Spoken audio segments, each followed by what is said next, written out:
hanya ada satu perintah agung dari Tuhan Yesus yang disampaikan kepada orang percaya dengan harapan supaya semua orang percaya mengingat perintah agung ini.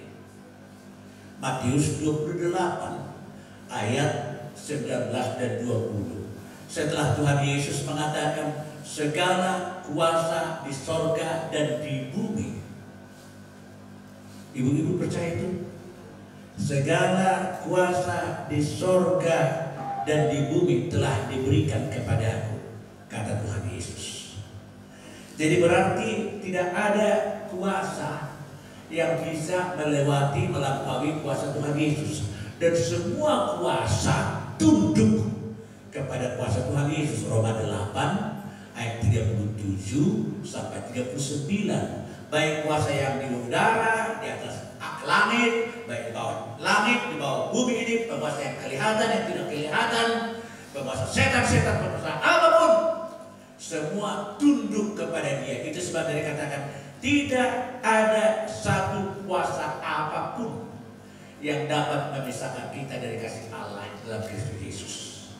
Yaitu kuasa kankermu itu pun tidak akan dapat memisahkan engkau dari kasih Allah di dalam Kristus Yesus. Kenapa kita gampang kali khawatir? Karena nggak jelas mantap duduk kepercayaan kita itu pada landasan yang benar pada siapa Yesus yang memiliki segala kuasa di surga dan di bumi. Lalu sebentar kita lihat duit kita sudah makin kurang dari ATM. Aduh, bagaimana ya? Aduh, bagaimana ya? Sudah mulai seakan-akan Tuhan tidak bisa menambah besok ATM itu.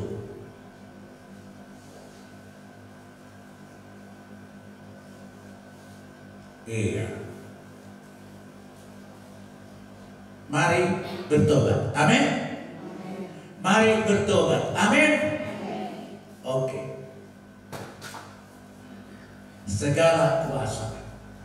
Jadi kalau ibu sudah milik Yesus, ingat kuasa Yesus segalanya itu yang di surga dan yang di bumi ini telah diberikan kepadanya. Dia yang selalu mengawali ibu.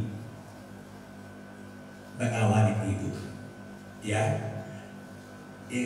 Peristiwa yang terjadi di Indonesia sekarang dalam pembunuhan si Joshua Huta Barat itu barangkali kita tahu semua kan?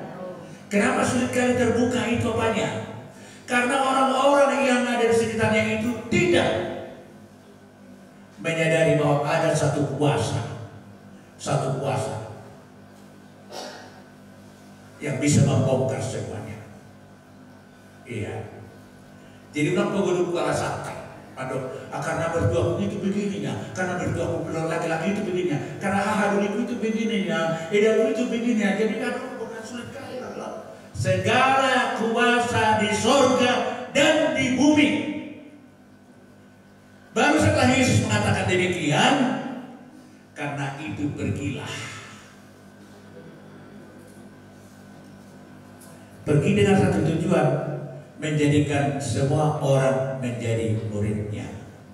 Pada saat ini Yesus yang mulai dibenci oleh orang-orang Farisi, oleh karena setelah dia dibaptis oleh Yohanes Pembaptis, ternyata mulai dia melayani, banyak kali yang mengikut dia dan banyak kali yang dibaptis. Memang dia secara pribadi tidak membaptis, tapi murid-muridnya yang sudah dimuridkan itu membaptis pengikut-pengikutnya. Jadi jauh lebih banyak juga daripada pengikut Yohanes.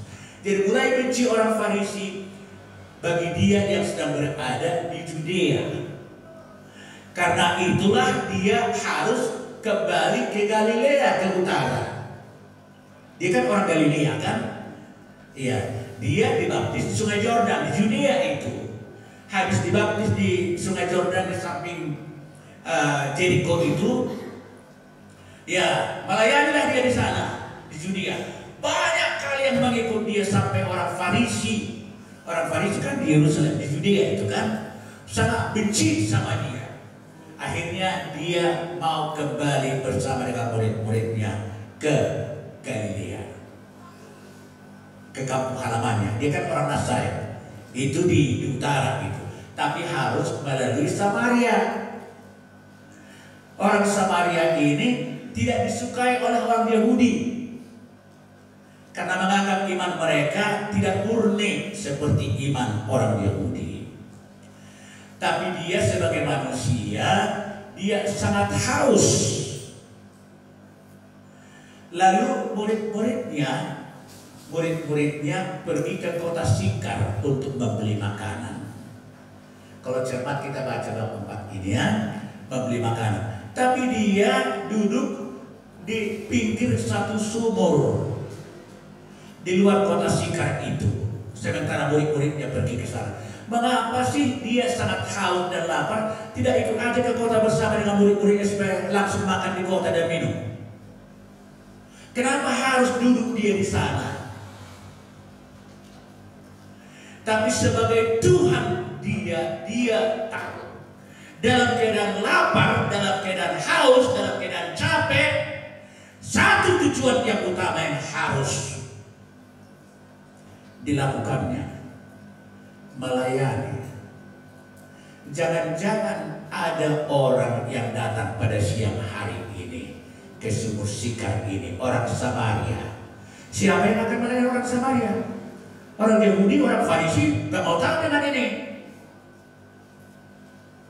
Makanya tempat sembahyang mereka di Gunung Gerizim, sementara orang Yahudi di Yerusalem.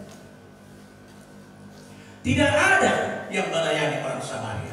Jadi siapa? Sementara sumur Yakub itu yang diberikan Yakub kepada mereka itu ada di Samaria. Dia memang haus ingin minum, tapi dia tahu, mana tahu ada orang Samaria yang akan datang pada tengah hari itu kemarin supaya dia bisa melayani. Ternyata seorang pelacur datang. Kita bayangkanlah pelacur yang terkenal ini sudah 5 suaminya, laki-laki yang hidup sama dia sekarang adalah yang ke-6. Jadi dia tidak mau ke sumur itu pada pagi-pagi hari, ramai orang, dia pelacur sudah datang. Katanya walaupun temannya satu suku. Lalu tengah harilah dia datang, tepat pada Yesus duduk di sana. Jadi apa yang perlu kita pertama pikirkan di sini? Meeting point penting. Tempat bertemu penting bagi anak-anak Tuhan. Ya. Bagi anak-anak Tuhan. Jangan pikirkan bahwa meeting point itu yang ada di tempat ibadah semata seperti ini. Di gereja, di pertanian marga. Itu pun seringkali meeting point itu tidak digunakan dengan benar, dengan baik oleh orang Kristen. Tempat bertemu. Padahal meeting point itu bisa saja dipajak, bisa saja di arisan, bisa saja di mana-mana. Bagi anak Tuhan, semua tempat bisa menjadi meeting point untuk menyatakan kebaikan Tuhan kepada orang yang bertemu dengan kita, yang kita kenal atau yang tidak kita kenal.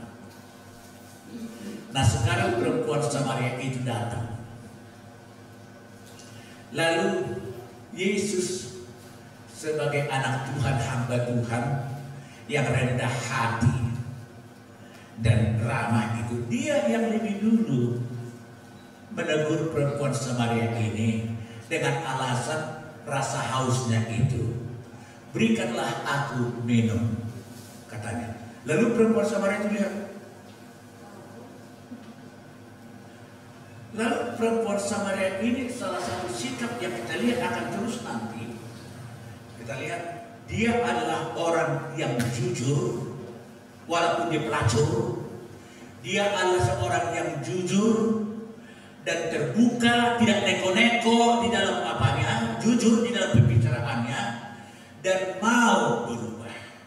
3 hal ini: jujur, terbuka, dan mau berubah. Lalu waktu Yesus minta air kepada dia, Lalu dilihatnya, ini orang Yahudi ini. Lalu dia mengatakan, mengapa kau minta air kepada saya? Kau kan orang Yahudi dan orang Yahudi tidak mau ngomong dengan kami. Tidak dikatakan kami tidak mau ngomong dengan orang Yahudi, tidak dikatakan begitu.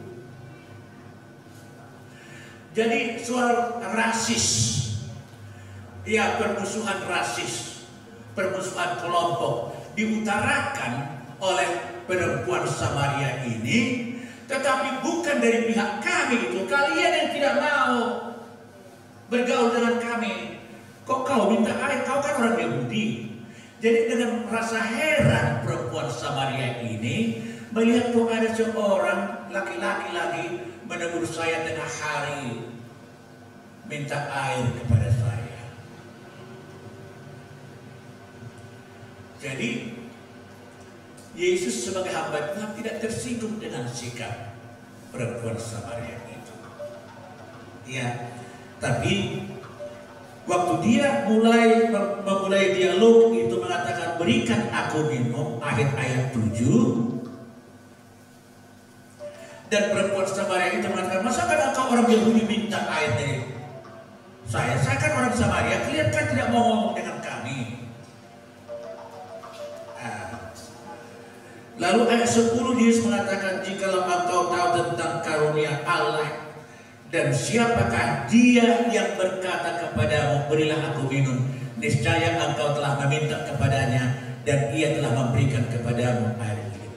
Lalu Yesus dengan tidak merasa tersinggung apa-apa, dengan sikap dan perkataan jujur orang Samaria itu, perempuan Samaria itu mengatakan, kalau orang Yahudi demikian semuanya, aku tidak sama.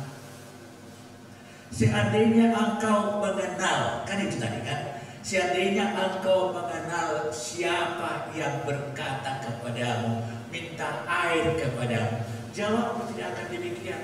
Bahkan engkau akan minta air minum daripada dia.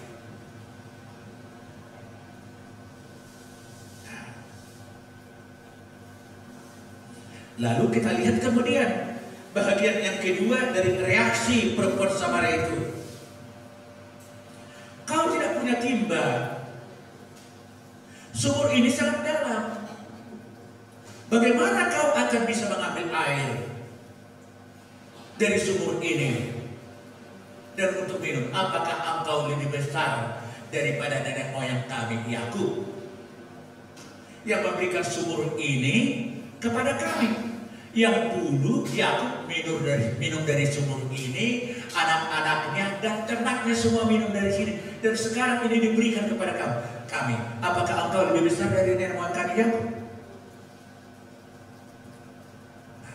Perempuan ini masih bicara tentang air minum biasa kan? Yesus sekarang mulai mengarahkan pembicaraan itu kepada hal-hal yang sifatnya rohani.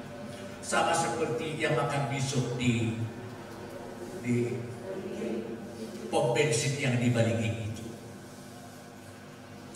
Dengan kata lain, kalau kita sadar bahwa kita adalah hamba Tuhan yang sedang diberikan Tuhan kesempatan untuk berbicara dengan orang lain, kita yang harus mengendalikan pembicaraan itu.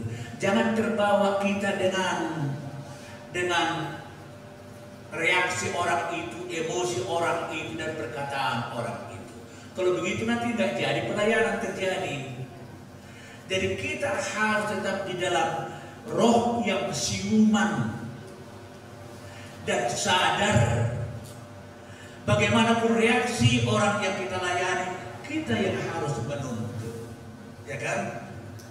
Sama seperti itu Nyonya Manurung, ya kan? Sudah dilayani. Jadi inang tujuh doh hormate, tu porsea ini. Terus ke dia, bagaimana kan? Sudah dilayani dengan baik sekali secara pribadi. Jadi inang mengabiate Tuhan Yesus do si perlu kita ketusul kita di nang asama taya kita. Jadi mau mati ho mama ngapor siapa nggak dibutuh tuh dihokan itu tu porsia tu awal. Itu porsinya dikubur di mana kan? Ya kalau sampai begitu reaksi orang, kira-kira bagaimana sikap kita? Itu maksud saya. Yesus dia mendengarkan suara permusuhan yang dimiliki oleh orang Yahudi terhadap orang Samaria, tetapi Yesus biasa-biasa aja. Kalau seandainya kau kenal siapa yang minta air itu kepadamu, engkau harus akan meminta air daripadanya. Reaksinya kedua dengan jujur, kan kau yang memiliki apa ini? Ada rumahnya kayu.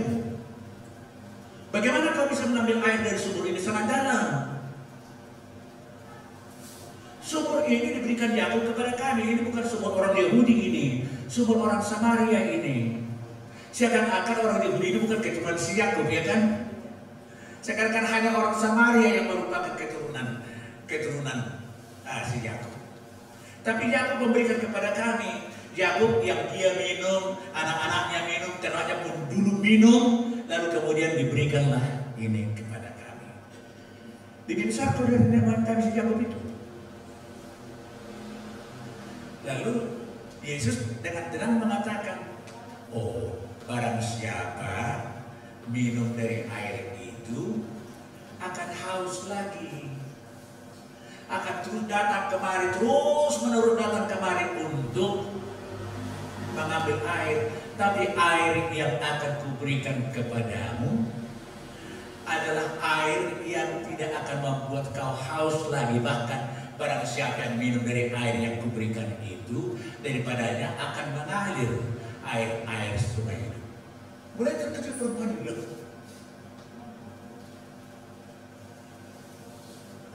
Ini siapa ini? Ini siapa ini? Ya, kalau ini orang istimewa lalu diberikan. Kalau begitu Tuhan, berikanlah kepada saya air itu supaya aku jangan terus menerus datang kemari. Aku kan malu pelacur aku ketemu dengan orang di sini tengah hari lagi panas. Berikanlah kepada aku air itu, katanya. Masih air yang di dalam pikiran perempuan Samaria ini, sementara Yesus sudah sedang berbicara mengenai perkara rohani. Iya. Lalu sekarang Yesus mengatakan, pergilah, panggillah suamimu. Sekarang Yesus tahu orang tidak akan mengerti akan berkat Tuhan, walaupun dia selalu menikmati berkat-berkat Tuhan, kalau orang itu tidak sadar bahwa dia orang berdosa, membutuhkan keselamatan, membutuhkan pengampunan. Bagaimanapun kita layani orang, berdoa dengan orang yang sakitlah, yang anaknya mau sekolah, yang anaknya mau pergi bekerja, mau menikah, ini segala macam. Kalau hal-hal yang seperti itu dan orang itu tetap merupakan orang yang di luar Tuhan Yesus, belum diselamatkan, tidak akan mengerti akan kasih Tuhan. Dan kebanyakan orang Kristen demikian. Mengapa orang Kristen tidak dinamis untuk pergi memberitakan Injil?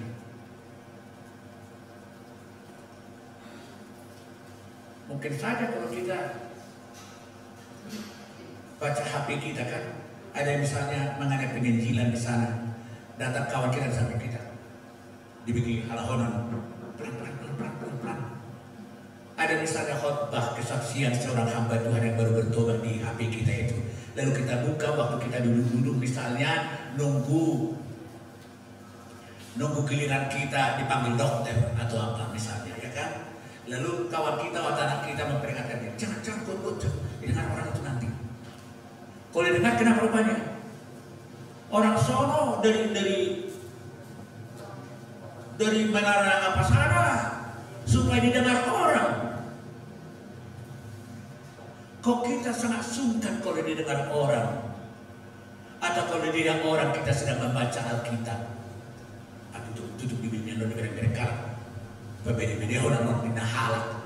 Padahal belum tentu justru itu merupakan magic point sebenarnya bagi orang itu bertanya, ayah Halina apa? Bu, apa yang ibu baca itu? Oh, ini Alkitab ini. Aku kurang sempat tadi pagi di rumah baca Alkitab, jadi lagi duduk di sini nunggu apa? Saya baca dulu sedikit. Oh, jadi apa di sini?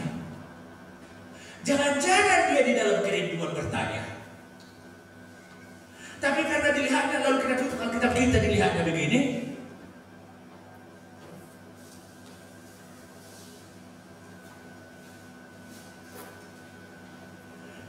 Dan mungkin saya tidak terlalu kasar ibu-ibu kalau saya katakan masih lebih banyak sikap orang Kristen sekarang begitu. Malu dia, sungkan dia kalau orang lain tahu bahwa dia sedang baca Alkitab atau mendengarkan kesaksian, atau mungkin sedang berdoa. Mungkin mau giliran dia ke dokter, dia berdoa dulu, Tuhan belum datang dokter, bimbinglah dia supaya datang. Dan kalau dia memeriksa saya, supaya dia dengan cermat memeriksa saya. Lalu ada orang sakit, karena matanya bohong. Yang berduanya kau. Coba ibu-ibu dulu, kita periksa dulu hati kita sekarang. Sejauh mana sebenarnya kecintaan kita supaya Yesus itu dikenal oleh orang lain? Sejauh mana kerinduan hati kita supaya Yesus itu menyelamatkan orang lain? Dan hal itu tidak akan mungkin kalau dosa tidak diselesaikan. Itu sebabnya Yesus sekarang berbicara mengenai dosa. Panggillah suamimu. Lalu perempuan itu menjawab, iya, aku tidak mempunyai suami. Jujur dia. Memang kemudian Yesus mengatakan, memang benar yang kau katakan itu. Kau tidak punya suami. Karena 5 laki-laki yang pertama bukan suamimu. Dan yang sekarang punya ke-6 ini bukan suamimu. Benar yang kau katakan itu. Lalu terkejut perempuan ini. Kok tahu dia?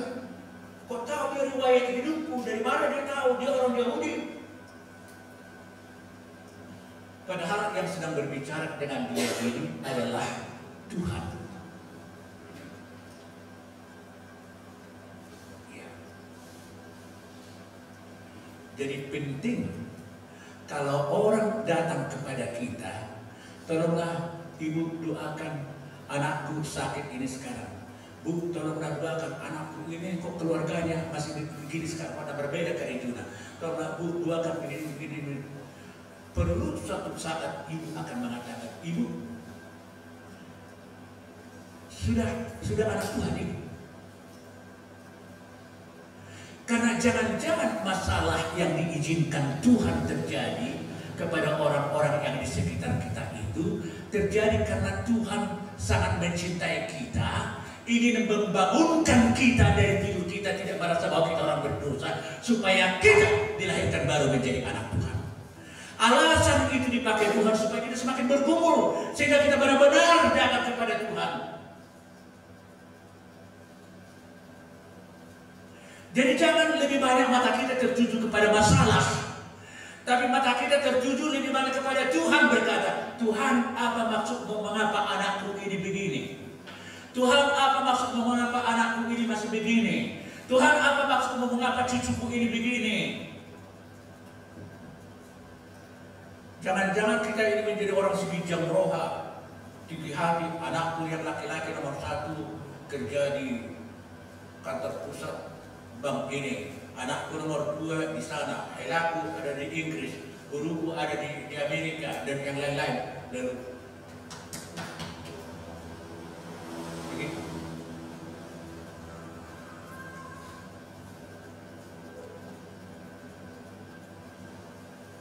Iya.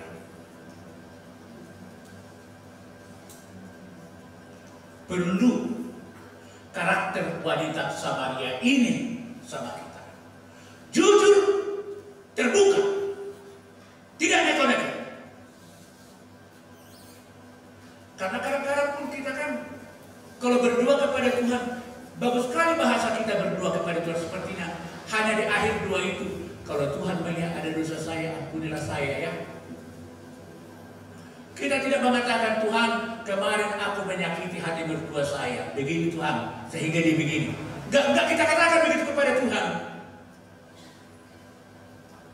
Tuhan, tahunya kau ada masalah saya dengan mertua saya. Paling begitu barangkali, ya kan? Tapi dengan terbuka dan jujur mengatakan, apa masalah itu?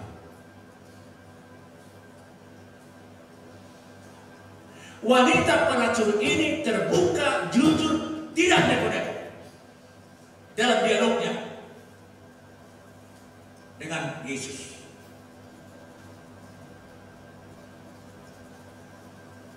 Lalu dikatakan, mulai perempuan ini terbawa ke arus kerohanian tadi.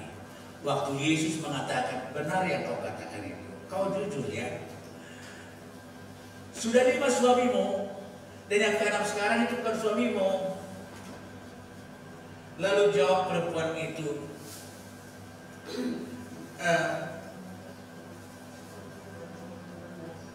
nyatalah sekarang bagi saya bahwa engkau adalah seorang nabi. Lalu dia berbicara mengenai peribadahan. Nenek moyang kami dan kami menyembah Allah di Gerizim itu. Tapi kamu di Yerusalem. Lalu jawab Yesus kepadanya, ada saatnya bahwa orang tidak akan ke Gunung Gerizim, tidak akan ke Yerusalem. Kalau orang benar-benar mau menyembah Tuhan, harus orang menyembah Tuhan, bukan soal tempat, bukan soal tempat, bukan Sudirman, bukan Sriwijaya karena itu gereja-gereja besar, bukan gereja Katolik ini dan yang itu, bukan tempat, tapi di dalam roh dan kebenaran. Itu aja. Akan tiba saatnya bahwa penyembah-penyembah yang benar menyembah Allah di dalam roh dan kebenaran. Itu ayat 23 dan 24. Karena apa? Karena Allah itu roh adanya. Ya, ayat 24 itu Allah itu roh, dan barang siapa menyembah Dia harus menyembahnya dalam roh dan kebenaran.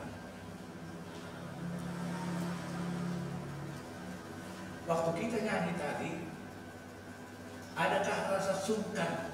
Adakah rasa sungkan di dalam hati kita mengangkat tangan kita begini? Waktu kita mengatakan puji Tuhan, haleluya, haleluya, haleluya. Gembira kita, kos tahu di lokal. Ada begitu. Jujurkah kita dengan hati kita di dalam roh dan kebenaran?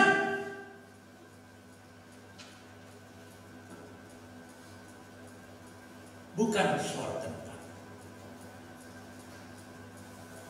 Kan banyak orang tidak mau datang, kita ajak ke Maria ini karena itu kan persekutuan doa itu. Kami di gereja kok nggak usah. Nanti orang gereja bilang bersama saya begini. Ada yang bisnis begitu.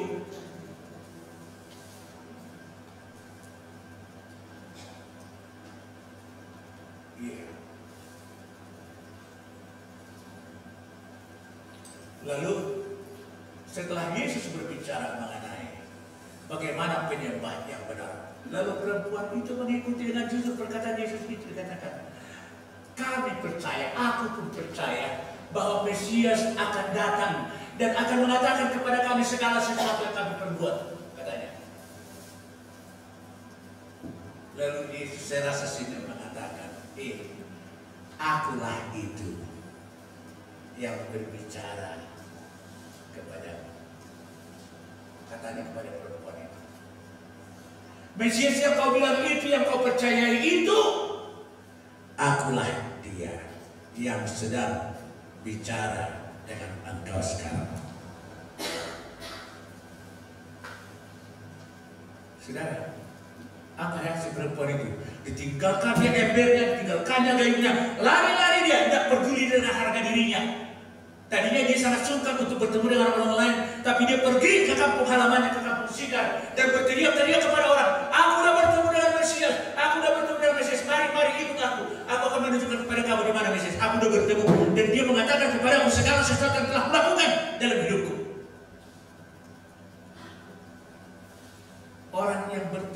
itu kan berubah ya kan.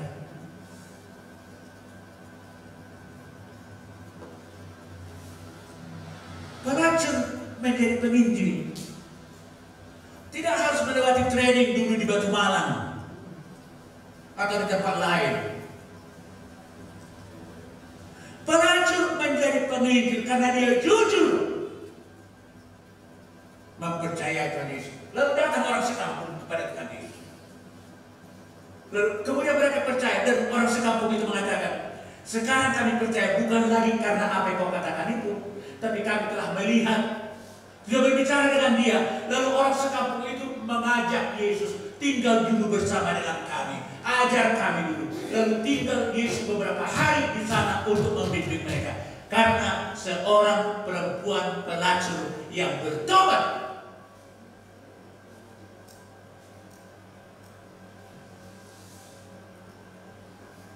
Ibu-ibu,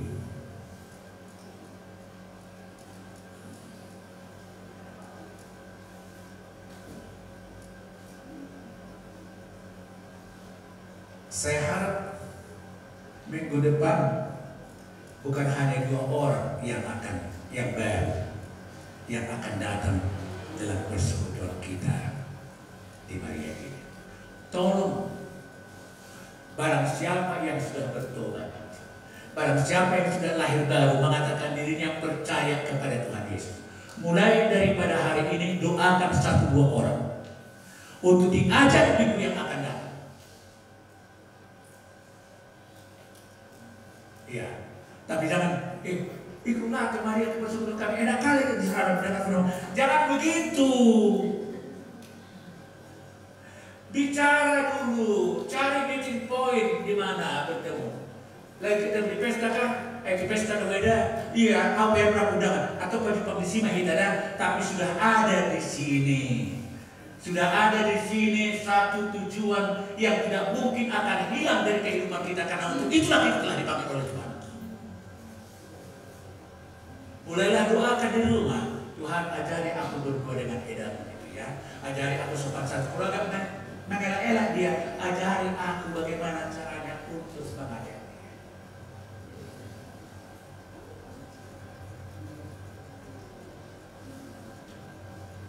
Mungkin teman arisan atau siapapun, ya. Tapi yang penting kita lihat di sini sekarang, siapapun kita, semua orang membutuhkan Tuhan Yesus. Tapi orang akan hanya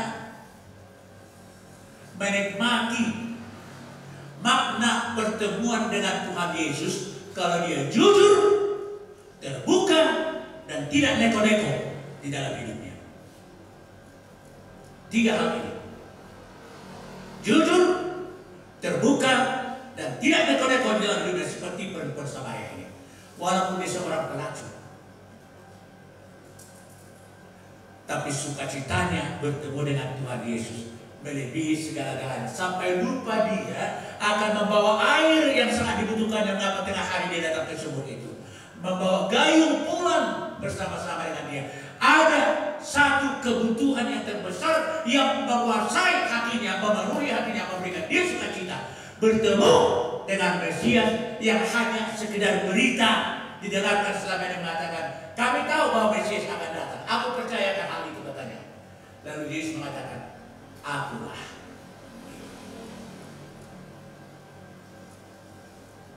Iya, ibu-ibu, jujur, terbuka,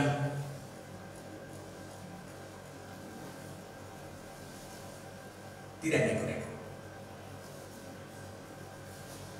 Saya mau memberikan satu kesaksian, ya, boleh kan?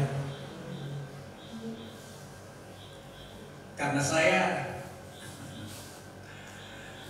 saya dan istri saya beberapa saat belakangan ini sakit-sakitan.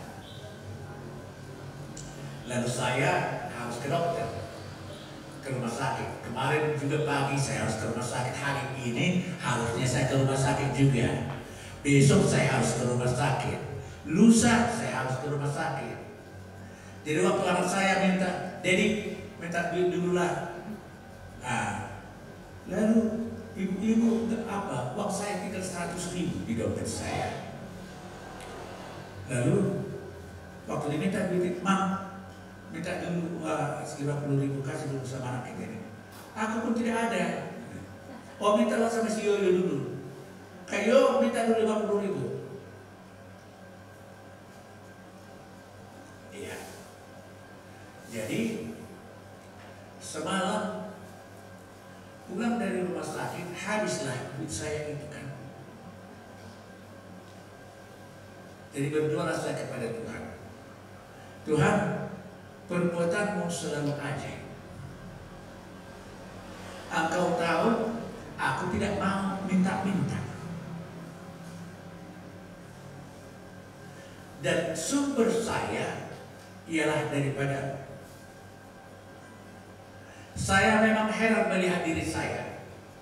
Seorang bapak tadinya hanya memiliki 100.000 tinggal, itu pun sudah habis. Dan sudah tidak ada lagi. Tapi saya tahu bahwa kau selalu ajaib di dalam caramu bertindak. Dari hal yang tidak terpikir di dalam otak saya ini, engkau bisa mendatangkan uang kepada saya.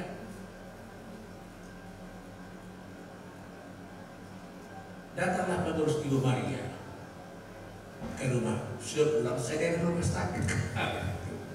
Dan sudah selesai saya berdua.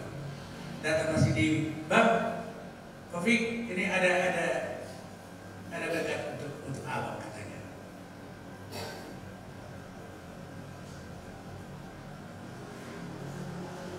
Iya. Memang dari sumber yang tidak pernah terpikir di dalam pikiran saya, justru dari situ. Yang saya pikirkan ialah, anak saya si Joyce nanti datang lah ya. Jangan-jangan disalahkan. Kepada saya nanti. Karena saya tidak mau minta, ya kan? Jadi nanti disalahkanlah. Biasanya kan begitu. Tapi bukan begitu cara Tuhan. Begitulah ajaibnya. Tapi apalah itu kan hal yang kecil. Sedangkan sorga sudah diberikan kepada kita. Apalagi yang kita butuhkan di dunia ini. Sorga sudah diberikan. Bukan akan diberikan ibu-ibu. Sorga kan sudah milik kita kan? Atau belum? Sorga sudah milik kita, sudah? Sudah? Kurang kuat itu suaranya, berarti ragu-ragu ini. Saya kalau waktu dosen, kalau ragu-ragu saya minta, kalau hasil ujiannya ragu-ragu, pulang kau ya. Sorga sudah diberikan Yesus atau masih akan diberikan Yesus? Sudah. Jadi bukan karena kekudusan kita, bukan karena amal kita, maka kita ke surga. Karena iman kita kepada Yesus, dan Yesus sudah menerima kita, menyelesaikan segala hutang dosa kita. Kita ahli waris, bukan akan ahli waris, sudah ahli waris dari kerajaan surga. Kecuali ibu belum orang yang percaya kepada Tuhan Yesus. Karena barang siapa yang percaya kepadanya diberikan hidup yang kekal, karena begitu besar kasih Allah akan dunia ini, sehingga dikaruniakannya anak itu supaya barang siapa yang beramal kepada dia, tidak begitu, barang siapa yang percaya kepadanya tidak binasa, melainkan beroleh hidup yang kekal. Sekarang yang penting bagi kita bukan seperti perempuan Samaria itu lagi, tapi sikap itu harus tetap jujur, terbuka, dan tidak neko-neko. Kita bukan pelacur-pelacur lagi seperti perempuan Samaria itu. Perempuan Samaria itu tidak terus menjadi pelacur dia. Waktu pulang dia ke kampung, dia sebagai orang percaya membawa orang sekampung itu kepada Yesus sebagai orang percaya. Kita bukan pelacur-pelacur lagi, tapi orang yang percaya. Sekarang mari kita menerjemahkan kehidupan kita yang sebagai orang percaya, supaya orang lain menjadi tertarik datang kepada Yesus kita itu. Jangan malu-malu. Ya. Jadi tadi itu merupakan tantangan. 2 orang didoakan minggu ini. Didoakan. Jangan terus diajak, didoakan. Lalu diajak minggu yang akan datang, kita harapkan